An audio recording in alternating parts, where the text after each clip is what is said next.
Mummy आप हमारे साथ बेंगलोर चलो। पापा थे तो अलग बात थी, अब आप अकेली यहाँ गांव में कैसे रहेगी? बेटे अनिल ने कहा तो मैं असमंजस में पड़ गई। हार्ट अटैक से हुई इनकी अचानक मौत से मैं अपने आप को लाख कोशिश के बाद भी संभाल नहीं पा रही थी। 12 दिन हो जाने से सभी मेहमान चले गए थे। बेटा अनिल और बहू अनीता दोनों ही इंजीनियर है। मेरी सहेलियां ने मुझसे कहा कि बेटे बहू के पास रहने नहीं जाना, क्योंकि कमाने वाली बहू को बुजुर्ग सास बिल्कुल अच्छी नहीं लगेगी। उसकी आज़ादी में तुम्हारे जाने से खलल पड़ेगी। वो तुम्हें ताने मार मार कर तुम्हारा जीना हराम कर देगी। वैसे भी भाई साहब ने जीते जी ही पूरी संपत्ति बेटे के नाम कर दी थी। ऐसे में तो पूरी संभावना है कि बेटा बहू यहाँ का मकान बेचकर माल तो सब ले लेंगे और तुम्हें पाई पाई के लिए तरसा देंगे। लेकिन बेटे बहू के साथ जाना मेरी मजबूरी भी थी। 60 की उम्र में अपने घुटनों के दर्द के कारण मैं अपनी किराना दुकान चलाने में असमर्थ थी। 12 दिन के कार्यक्रम का पूरा खर्चा बेटे ने ही किया।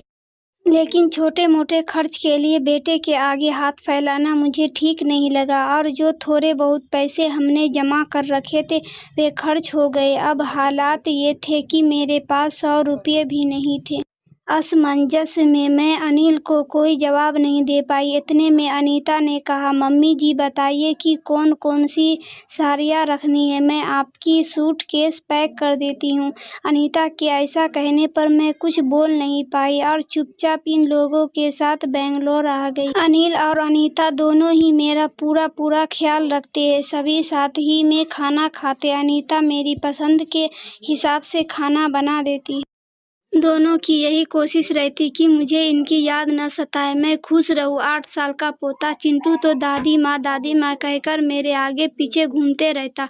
मैं कोई भी चीज़ के लिए बोलती तो वो चीज़ मुझे बराबर लाकर देते।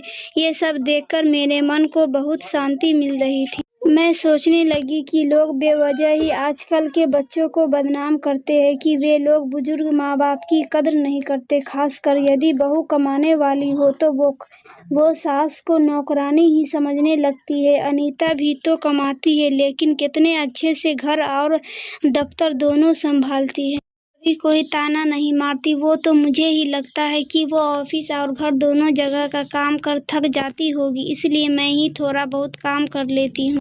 लेकिन बेटा बहू दोनों ने कभी भी मुझे किसी काम के लिए नहीं कहा। 1 महीना कैसे बीत गया पता ही नहीं चला। आज सबने बाहर घूमने का कार्यक्रम बनाया। मॉल में घूमते घूमते अनिल और अनीता एक दुकान से कुछ खरीदे करने लगे।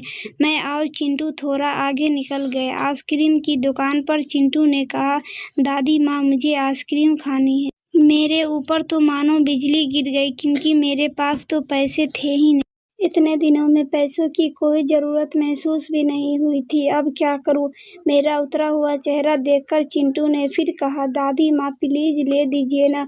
सॉरी बेटा, मैं अपना पर्स घर में ही भूल गई। मेरा ऐसा कहने पर चिंटू ने मेरी तरफ कुछ अजीब नज़रों से देखा। उसे लगा कि आइसक्रीम न दिलाने पड़े, इसलिए मैं बहाना मार रही हूँ। लेकिन मैं कर भी क्या सकती थी? मुझे अपनी बेबसी पर रोना आने लगा। मैं कैसी दादी हूँ कि अपने पोते को आइसक्रीम भी नहीं दिला सकती। इनके जाने के बाद पहली बार मैं अपने आप को बहुत ही असहाय महसूस कर रही थी। हमने बाहर डिनर किया। अनीता ने मेरे पसंद की काजू करी ऑर्डर की थी, लेकिन मुझे उसमें भी स्वाद नहीं आ रहा था।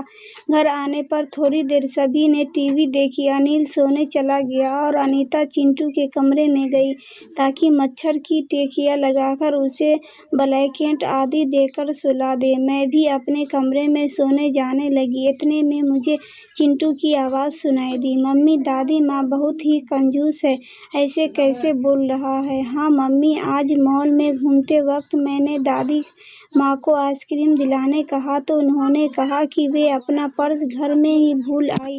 कितना अच्छा है ना मम्मी कि बाहर जाओ तो पर्स ही साथ में न ले जाओ तो कुछ खर्चा ही नहीं होगा। कंजूस दादी माँ। ये क्या है चिंटू, दादी माँ के लिए ऐसा बोलते वक्त तुम्हें जरा भी विचार नहीं आया क्या तुम उनके दुख को समझ सकते हो कि वो फिलहाल कितने दुख में है? दादी माँ को क्या दुख है बेटा? अभी तक दादी माँ और दादाजी गांव में एक साथ रहते थे। अब अचानक दादाजी हम सबको छोड़कर चले गए। जिस व्यक्ति के साथ हम 24 घंटे रहते हैं, साथ में उठते बैठते हैं, साथ में खाना खाते हैं, अपना दुख सुख शेयर करते हैं, वही व्यक्ति अचानक हमसे बहुत दूर चला जाता है तो कितना दुख होता है, ये अभी तुम नहीं समझ सकते। सोचो, अचानक तुम्हारे मम्मी पापा तुमसे बहुत दूर चले जाएंगे, इतने दूर कि कभी वापस ना आए, तो क्या तुम्हें दुख नहीं होगा? नहीं मम्मी, मैं आप लोगों के बिना नहीं रह सकता। नहीं मम्मी, मैं आप लोगों के बिना नहीं रह सकता। बेटा फिर सोचो, दादी माँ दादाजी के बिना कैसे रह रही होगी? ऐसे स्थिति में यदि वो अपना पर्स घर में भूल गई तो तुमने उन्हें कंजूस तक कह दिया। तुम्हें तुम्हारे प्रति उनका प्यार नहीं दिखा।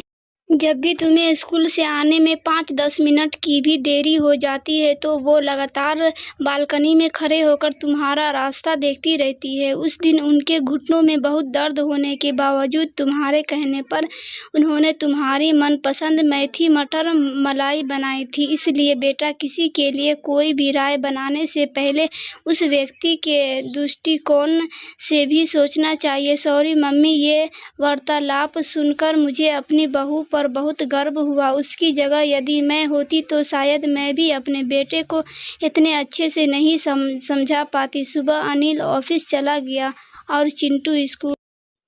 अनीता ऑफिस जाते जाते मेरे हाथ में कुछ रुपये देने लगी। ये क्या बहू, मुझे पैसों का क्या काम है? मम्मी जी, इंसान को पैसों का कब काम पड़ जाए कह नहीं सकते। आप मंदिर जाती है, कभी दक्षिणा चढ़ा दीजिए, कभी चिंटू के कोई चीज़ के लिए जिद करने पर उसे वो चीज़ लेकर दे दीजिए। लेकिन बहू, मम्मी जी, यदि यह पैसे अनिल आपको देते तो क्या आप मना करती? नहीं ना, आपकी बहू भी कमाती है तो फिर आप अपनी बहू से पैसे क्यों नहीं ले सकती? अनीता की बातें सुनकर खुशी के मारे मेरी आंखों में पानी आ गया। जो बात मेरा बेटा भी समझ न सका, वो बात मेरी बहू ने समझ ली थी।